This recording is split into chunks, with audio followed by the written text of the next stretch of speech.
Okay, this lesson is on finding the second derivative. The second derivative is just basically the derivative of the derivative.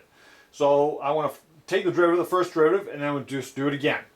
So the first derivative, this polynomial, take each term, multiply the coefficient by the exponent, reduce the exponent by 1. So 12x squared. Multiply, reduce the exponent by 1. Multiply the exponent by the coefficient, reduce the exponent by 1. Minus just be minus 2, and the constant just goes to 0.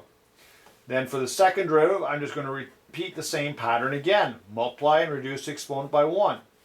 Multiply and reduce the exponent by 1. That gives me my second derivative. Here I have derivative of cos. I'm going to do the second derivative of cos as well. So I'll take the derivative of cos. Cos, my angle is 4x squared, so I have to multiply by my derivative of the angle, which would just be 8x. Cos becomes negative sine, so I'm going to write negative, then I'm going to have sine, and then 4x squared. My angle stays the same.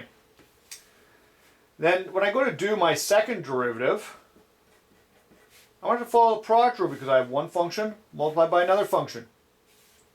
So I'm going to follow the product rule in doing so. So I'm going to have the derivative of the first, which is just going to be negative 8 times the original of the second,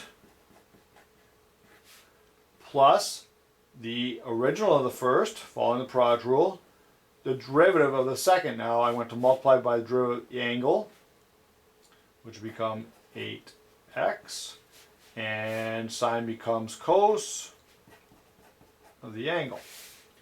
I can simplify it a little bit here, so I'm going to have negative 8 sine 4x squared minus 64x squared cos 4x squared. And you might be asked to simplify a little bit further. You certainly can do that. Okay, so this is the derivative, the second derivative, which is just following the same pattern, derivative of the first derivative. Just keep on following the same pattern. Thank you very much.